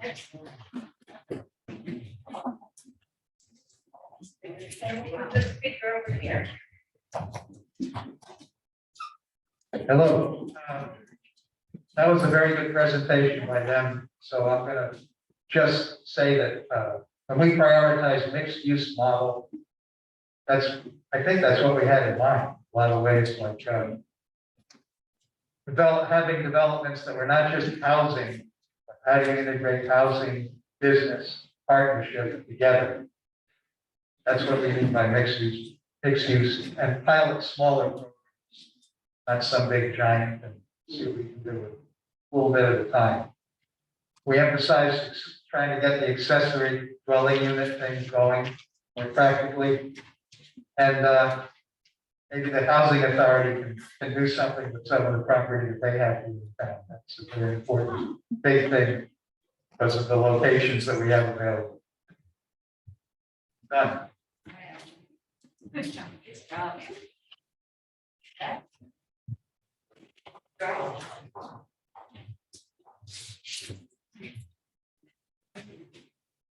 We saw two principal obstacles to developing affordable housing. One, and a big one, was the competition for more affluent newcomers, and that, of course, has only increased with COVID. But even before that, we had a pattern of people who would buy second homes and use them as summer homes, but then eventually retire there. The second thing was, of course, the thing we all see, limited land available for housing. And then we finally saw a need for sewering. So we put sewering very high on our list of steps that we should take and goals. We also felt identifying available and suitable town land for town developments. And down here, we have suggestions from Bob for Great Western Road and possibly for some development on Cork Island Road. He has suggested that I think would be very helpful would be a central source of housing information, not just low income housing information. But we thought that it would help to promote more rental housing. And so if there were a place, think like in a military, the base that's your housing office, or in a university or campus housing, something that would just have all kinds of housing. And we looked it up, where could that be? And we, without ever asking the chamber, thought, oh, maybe the chamber. Oh, they're not here, so we can have time. Oh, good, okay. Then this one was fostering connections between old and new Yarmouth residents and between renters and homeowners. That's a sort of larger cultural thing to get people plugged into their needs that people have for housing. Because if people are going to just buy second homes and then retire here, in a mindset of I'm a consumer on the case rather than I'm a community member on the case, that level of disinterest is always going to be an obstacle.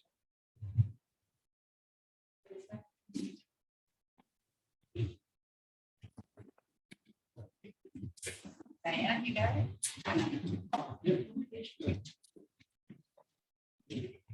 All right, so we've decided to identify land on areas to be stored on our first two phases, such as surplus, recognize, rezoning and land for purchase.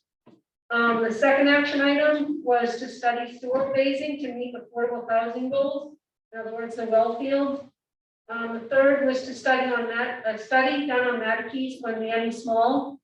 That would be in phase 4. And also, last action item is to evaluate capacity, personnel, resources, and do we need additional CPC funding?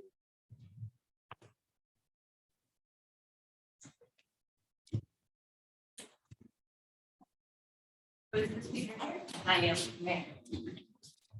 I'm a softie, I didn't say no. Okay. Here's my, I will. Okay. So, thank you. So just a reminder, all of your notes, including the sign in on your table, all that stuff, please put it aside for me because that will go as public comment into the plan. So we ran out of time. We had a lot of good discussions and we ran out of time, but these are the 4 that we came up with before the bell rang. 1, make affordable housing, the affordable housing program regional. Right, so it doesn't just get amassed in one area and the Cape, make it regional, make the plans regional. 2, ID sites for new construction or conversion in areas being sewered. 3, create public-private partnerships to construct new housing with an affordable housing component. See, I wrote that.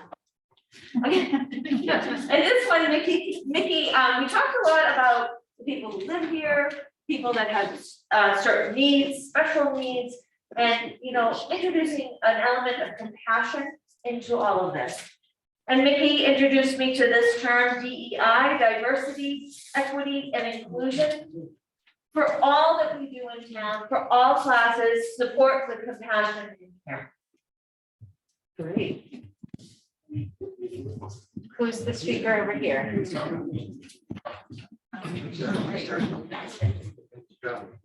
We discovered this problem is a very easy solution. Kick it down the street, let the next generation deal with it. You already did that. That's probably how we got here, right? Interestingly enough, it's a very complex scenario. I appreciate, I'd like to think a few years ago, I was one of the younger people in the room. Now I eat so much. So it is focused on the older generation, but I think I have a 26-year-old at my house who can't move out, who has a really good full-time job. He can't afford to live out there. So in that light, we wanted to follow up on what some of the folks talked about already, is identifying current town land opportunities for affordable housing. Connect the affordable housing with a workforce planning conversation. And, you know, if you look out, Cape Cod Hospital has 600 jobs available. Towns like Yarmouth and others have a lot of jobs available, but the folks can't come here to do those jobs because they can't afford to live here. I think many of us talked about zoning changes, that's somebody else's expertise, density, height, et cetera, because we have a limited amount of lands and how do we maximize the benefit of the lands. And the other two that were 4 and 5 are obviously the wastewater conversation. And again, back to jobs. If you don't have jobs, you can't afford to live. And I think the number you showed, that, you know, $48,000 doesn't get you can't rent here if you make almost making $48,000 here. You can't afford to rent here.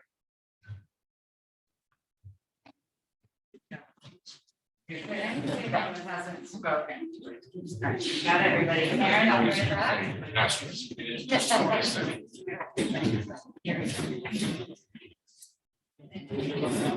Thanks, everybody.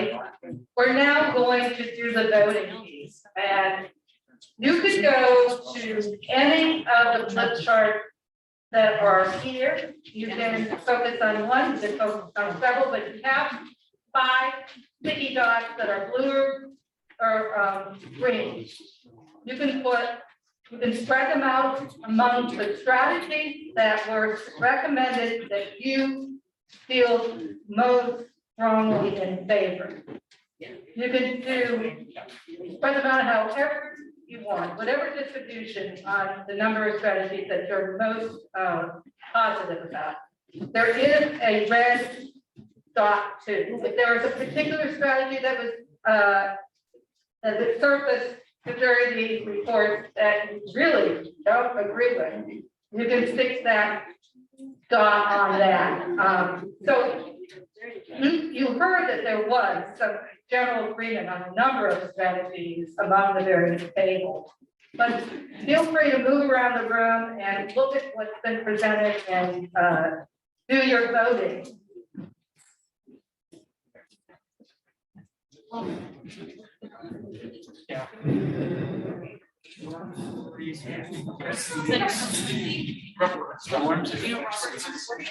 Do they not have?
I like that workforce. No, it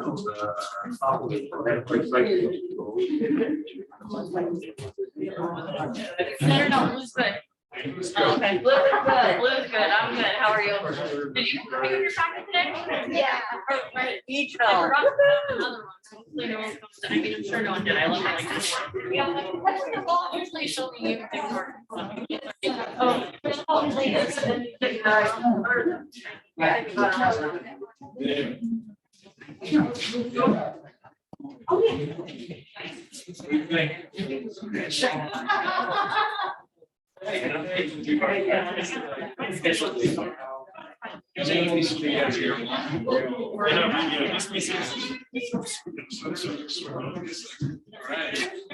Watch out.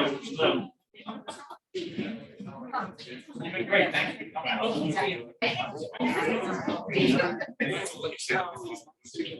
Oh, yeah. Yeah. Red wine.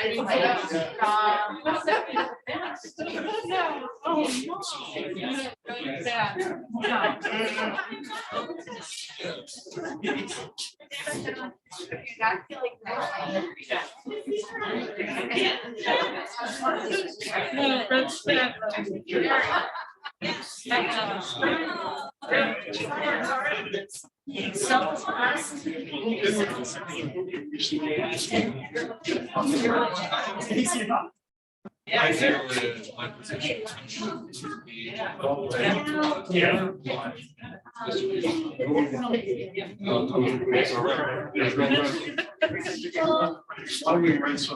I don't have a dishwasher. Yeah, they all break.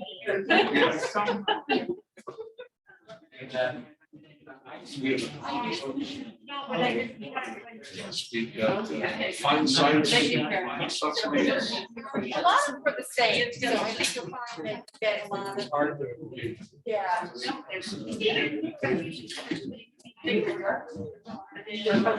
Yeah. It was just to do it. Hello? Hi, everybody. I just want to, everybody's wrapping up, putting up your dots where you want them. There's no more need to congregate after this. I do just want to repeat, thank you for coming. I'd like to say thank you to Mary for putting this show together. Did a great job. I want to remind everybody that there's another opportunity for the Housing Summit on February 3rd at 2 o'clock remote. There's one more thing. Oh, and stay tuned for the survey. Oh, and at the back of the room, they haven't gotten much attention tonight, but there are maps of the town posted. And if you want to note good locations for housing, feel free to write on those maps. Thank you. I'll tell my parents. Nice meeting everyone.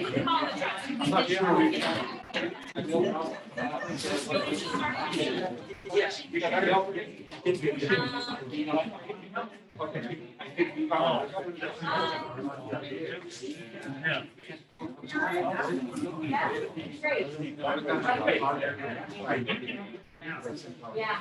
I'll be, okay. Yes, thanks. I don't know, Tracy.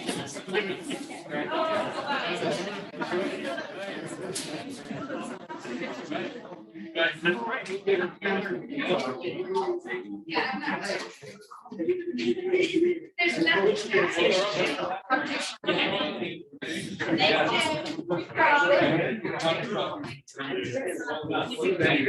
See ya.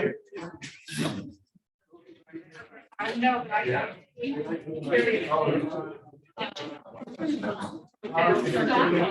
Is that productive for you? Yeah.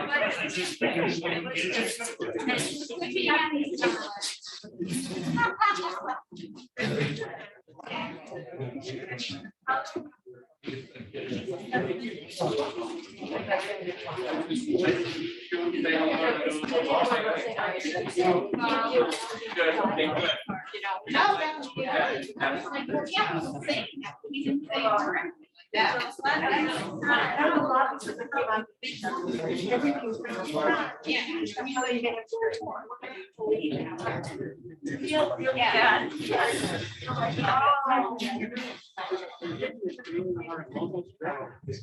What? We went to the same college. Oh, we just-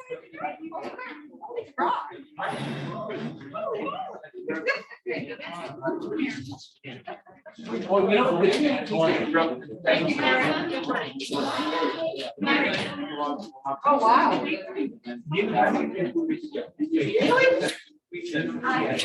All the pretty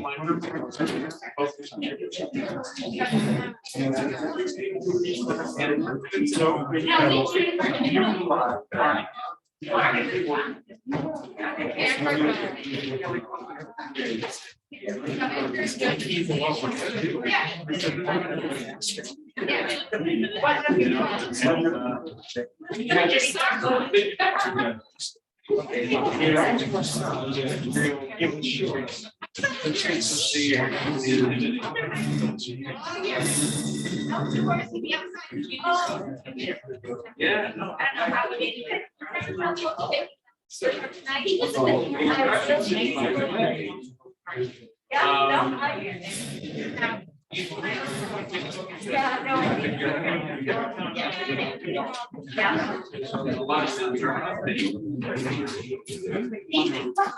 Yeah. I got the club with that. So you may want to have a. Very small. I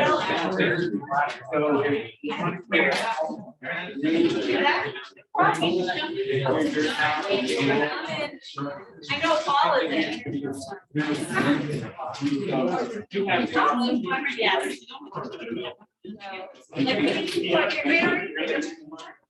Pile of,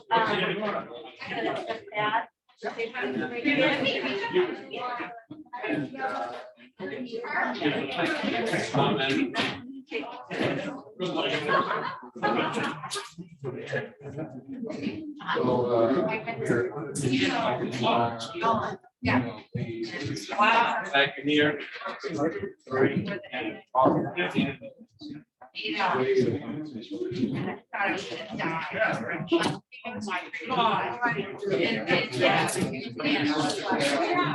Are you gonna put those here? Right there. Yeah. Yeah. I'm gonna separate this stuff over here. I love that.